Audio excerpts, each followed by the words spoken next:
नमस्कार दोस्तों, स्वागत है आपका अपने पीएस अफेयर्स यूट्यूब चैनल में। आज के सेशन को शुरू करने से पहले मैं सभी को राष्ट्रीय युवा दिवस की हार्दिक शुभकामनाएं दूंगा। तो दोस्तों, आज 12 जनवरी 2022 को हम राष्ट्रीय युवा दिवस मना रहे हैं, क्योंकि आज ही के दिन हमारे देश में एक महान व्यक्तित्व, जिनको हम विवेकानंद जी के नाम से जानते हैं, स्वामी विवेकानंद जी, उनका जन्म हुआ था।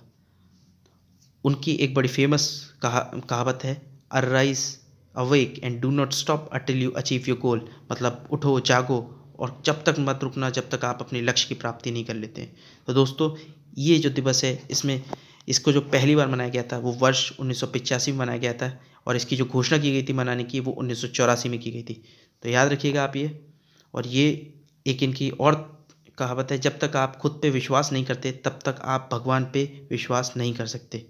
दोस्तों, इन्होंने अपने देश का मान पूरे विश्व में बढ़ाया था। और आपको मैं बताता चलूँ, वर्ष 1893 में जो वर्ल्ड रिलीजन कॉन्फ्रेंस हुई थी, विश्व सम्मेलन हुआ था जो धर्मों पर, वहाँ पर ये भारत की तरफ से या हिंदू धर्म की तरफ से आप कह सकते गए थे, और इन्होंने हिंदू धर्म की अच्छाइयों के बारे में पूरे विश्व को अमेरिका के वर्ल्ड रिलीजन कॉन्फ्रेंस के मंच से बताया था। और तो दोस्तों, बढ़ते हैं अब अपने सेशन की ओर। तो सबसे पहले आज हमें रिवीजन करना है, उसके बाद एक शॉर्ट ट्रिक है। आज की जो शॉर्ट ट्रिक है एक राष्ट्रीय उद्यान के ऊपर है, और वो राष्ट्रीय उद्यान अभी देखेंगे किस राज्य के हैं। इसके बाद हम डेली करंट न्यूज़ से बात करेंगे, जो कि हमारे एमसीक्यू बेस्ड फॉर्म में होगी।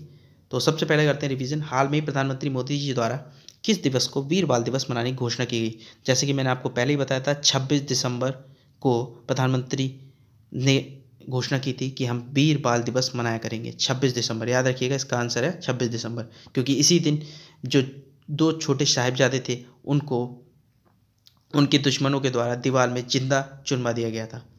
अगली जो न्यूज़ है, विदेश मंत्रालय ने पासपोर्ट सेवा प्रोग्राम 2.0 के लिए किस कंपनी से समझौता किया है? तो दोस्तों, इसका जो राइट आंसर है वो है TCS, टाटा कंसल्टेंसी सर्विस के साथ में 2.0 के लिए विदेश मंत्रालय ने, मिनिस्ट्री ऑफ एक्सटर्नल अफेयर्स ने समझौता किया है। कौन है विदेश मंत्री? तो हैं एस जयशंकर।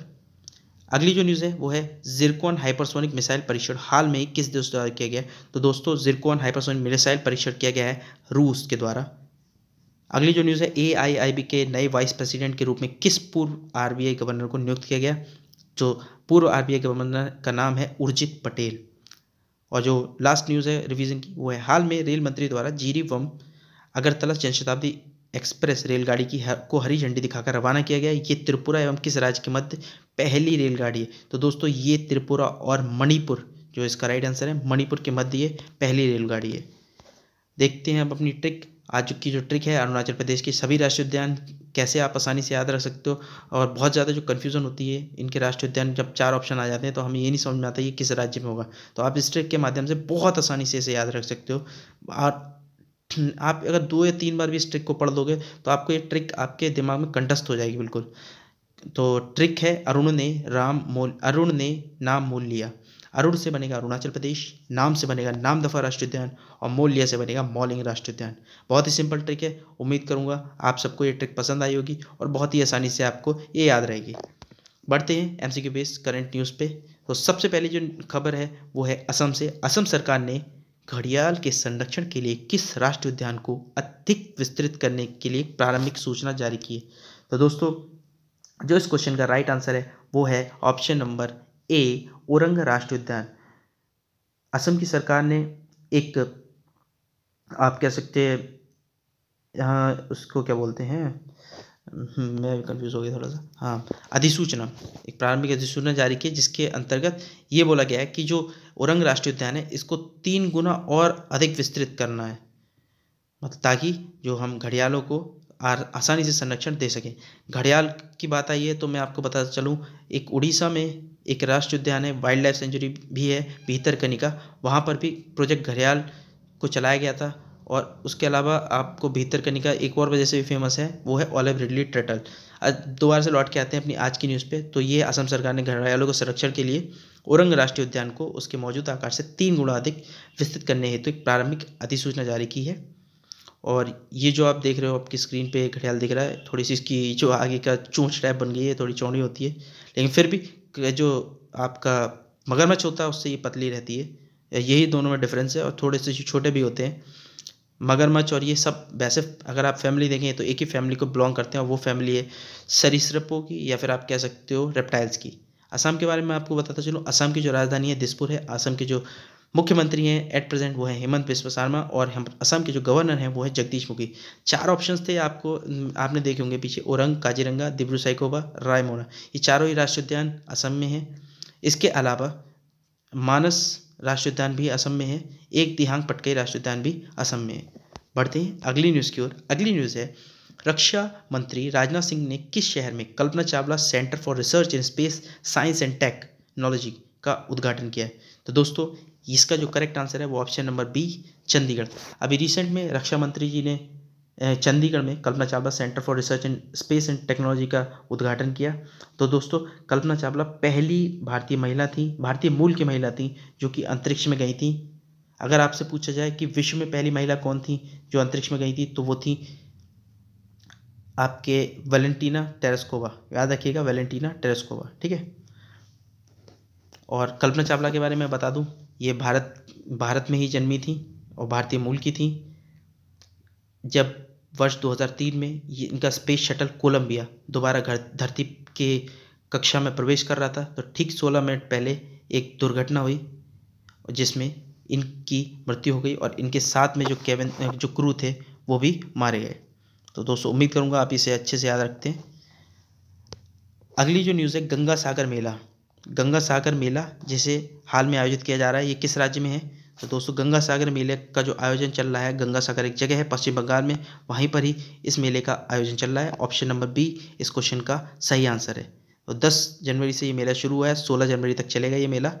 और ज़्यादा भीड़ ना हो इस बार, तो कोविड प्रोटोकॉल्स और एक लोगों की एक लिमिट रखी गई है। RT-PCR वगैरह आप करा के लाइए, तब आपको इसमें मतलब शामिल होने दिया जा सकता है। बहुत सारे कुछ लिमिट्स हैं, क्योंकि आपको पता चला होगा कोरोना दिन पर दिन बढ़ता जा रहा है, केसेस इसके हर दिन लाखों में आने शुरू हो गए हैं। तो दोस्तों इसके साथ साथ मैं आपको कुछ और महत्वपूर्ण मेले भी बताता चलता हूँ यहाँ पे, जो कि एग्ज़ाम पॉइंट ऑफ व्यू से सच में इंपॉर्टेंट है, क्योंकि लोग सोचते हैं अरे नहीं आते, बट कई सारे एग्जाम्स में आ चुके हैं। तो सबसे पहला जो मेला है अम्बुबाची मेला, जो कि आपका कामाख्या मंदिर पे लगता है असम में। इसके बाद है बनेश्वर मेला, जो कि हर साल डंगरपुर महादेव मंदिर है राजस्थान में, वहाँ लगता है फरवरी के माह में ही। चंद्रभागा मेला, ये भी हर वर्ष झालरापटन और झालावाड़ जो कि राजस्थान में कार्तिक माह में मतलब अक्टूबर नवंबर के बीच लगता है। गंगा सागर मेला मैंने आपको बता ही दिया ये कहाँ लग रहा है, तो गंगा सागर द्वीप है पश्चिम बंगाल में, वहाँ पर हर वर्ष लगता है ये भी। इसके साथ साथ कुंभ मेला नासिक, उज्जैन, इलाहाबाद और हरिद्वार 12 सालों में लगता है ये। पुष्कर मेला बहुत इंपॉर्टेंट, ये भी पुष्कर राजस्थान में लगता है। एक लिस्ट और है मेलों की, सोनपुर मवेशी मेला, जो कि हर वर्ष सोनपुर बिहार में लगता है। बहुत ही बड़ा मेला है ये सोनपुर का मवेशी मेला, याद रखिएगा। और ये कहाँ का मेला है? तो ये बिहार का मेला है, ठीक है। नौचंदी मेला उत्तर प्रदेश के मेरठ में, जबकि सूरजकुंड हस्तशिल्प मेला सूरजकुंड फरीदाबाद जो कि हरियाणा में है, वहाँ पे लगता है 1 से 15 फरवरी तक। त्रिशूर पूनम हर वर्ष लगता है वड़क्कनाथ मंदिर जो कि त्रिशूर में है, और जो त्रिशूर कहाँ है? तो त्रिशूर आपका केरल में है, ठीक है। मेदराम जात्रा और समक्का सरलम जात्रा, ये दोनों मेले भी आपके तेलंगाना में लगते हैं। एक जगह है मेदराम और वारंगल, वहाँ पर। तो दोस्तों ये थी मेलों की बात। उम्मीद करूँगा आप ये आसानी से याद रख पाएँ। नहीं, अगर आप याद नहीं रख पाते तो अभी आप इनका एक स्क्रीनशॉट ले लीजिएगा, जिससे आपको मतलब वीडियो के दौरान ही आप स्क्रीनशॉट ले लीजिएगा, आप इसे पढ़ते रहें। वो अभी अगली जो न्यूज़ है, हाल में किस संस्था द्वारा फिनटेक डिपार्टमेंट की स्थापना की गई है? तो दोस्तों अभी रिसेंट में हमारे देश के रिजर्व बैंक ऑफ इंडिया ने फिनटेक एक विभाग अपने ही अंदर शुरू किया है। इसका जो काम होगा फाइनेंशियल जो टेक्नोलॉजी से रिलेटेड, कि क्या क्या अपडेशन करना चाहिए सरकार, मतलब जो हमारे बैंक्स हैं उनके लिए, कैसे हम न्यू टेक्नोलॉजी पे चेंज मतलब हम क्या करें शिफ्ट करें, ये सब इसमें बताया गया है। तो याद रखिएगा, जो ये जिस संस्था द्वारा इसे स्थापना की गई है उस संस्था का नाम है reserve bank of India. Reserve bank of India आपको मैंने कल के सेशन में बताया था, इसकी स्थापना हुई थी 1 अप्रैल 1935 में। एट प्रेजेंट जो इसके गवर्नर हैं वो हैं शक्तिकांत दास, पहले गवर्नर थे ऑस्मोन स्मिथ, इसके अलावा अभी रिजर्व बैंक के जो पूर्व गवर्नर थे, आपको शुरू में न्यूज़ बताई भी थी, जिनका नाम उर्जित पटेल था, वो AIIB के वाइस प्रेसिडेंट नियुक्त किए गए हैं। तो दोस्तों अगली जो न्यूज़ है वो है कजाकिस्तान से। कजाकिस्तान के नए प्रधानमंत्री कौन बने? अभी न्यूज़ में बना हुआ था कजाकिस्तान, जहाँ पे बहुत ज़्यादा धरना प्रदर्शन आप कह सकते हैं, वहाँ के जो लोग थे उनके द्वारा सरकार के खिलाफ किए गए थे, जिसमें कि उस समय के जो राष्ट्रपति थे, प्रधानमंत्री थे, माफ़ कीजिएगा, जो प्रधानमंत्री थे उनकी सरकार ने इस्तीफ़ा दे दिया गया था। राष्ट्रपति ने कुछ समय के लिए अंतरिम रूप से अली खान सिमलोव को प्रधानमंत्री बनाया था, लेकिन अब ये permanently Ali Khan Smailov permanently Kazakhstan के प्रधानमंत्री बन गए हैं। तो याद रखिएगा दोस्तों। और जो कजाकिस्तान के जो राष्ट्रपति हैं उनका नाम है आपके कासिम जोमार्ट तोकायब।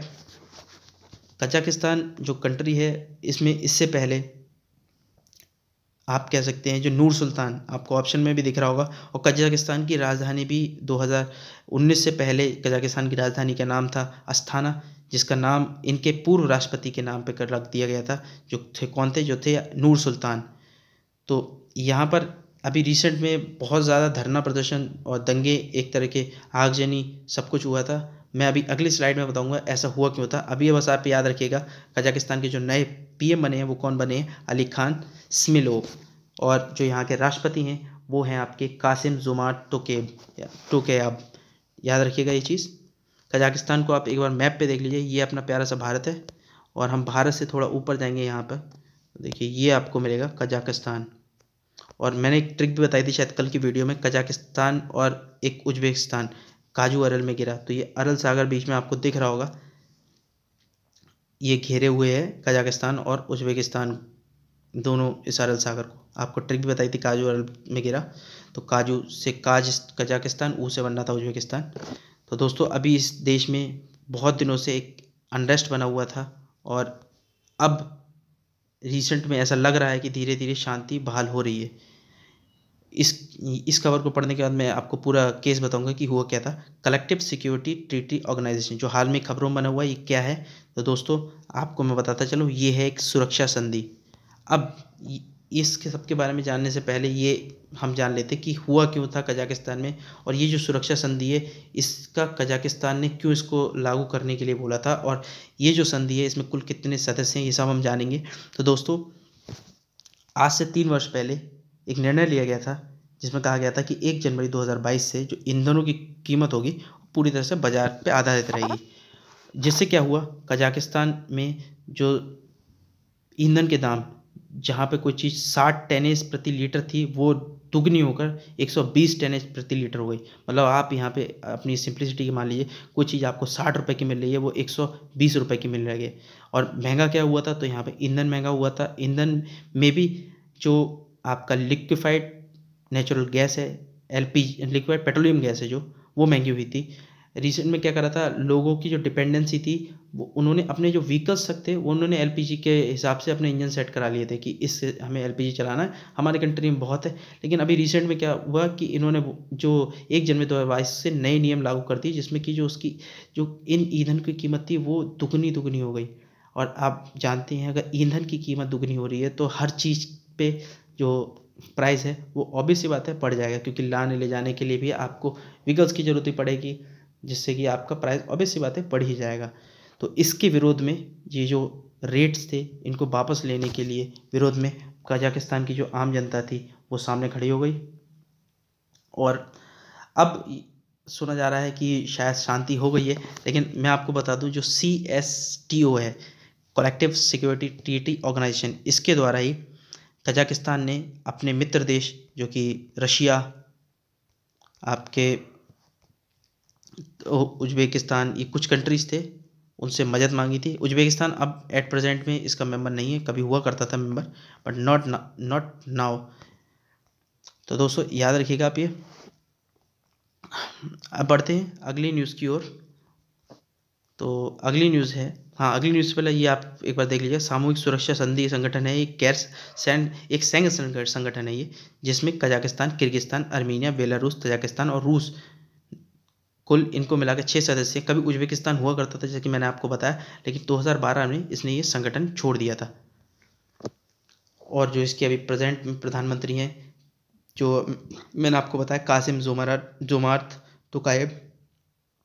इसके साथ साथ हम एक चीज़ और देख लेते हैं, इंडिया के साथ में कैसा रिलेशन, इंडिया के साथ एक नॉर्मल रिलेशन कजाकिस्तान शेयर करता है। और हमारी इंडियन आर्मी और कजाकिस्तानी आर्मी के बीच में एक एक्सरसाइज भी होती है, सैन्य अभ्यास होता है, जिसका नाम है काजिंद। याद रखिएगा, इंपॉर्टेंट हो गया है। कजाकिस्तान की जो राजधानी है वो है नूर सुल्तान, और कजाकिस्तान और इंडिया के बीच में एक जो आर्मी एक्सरसाइज होती है उसका नाम है काजिंद।